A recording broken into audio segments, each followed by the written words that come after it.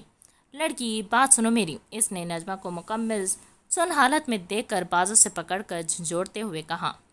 عورت اتنی کمزور نہیں ہوتی جتنی تم بن رہی ہو، خاص طور پر ایک بیوی۔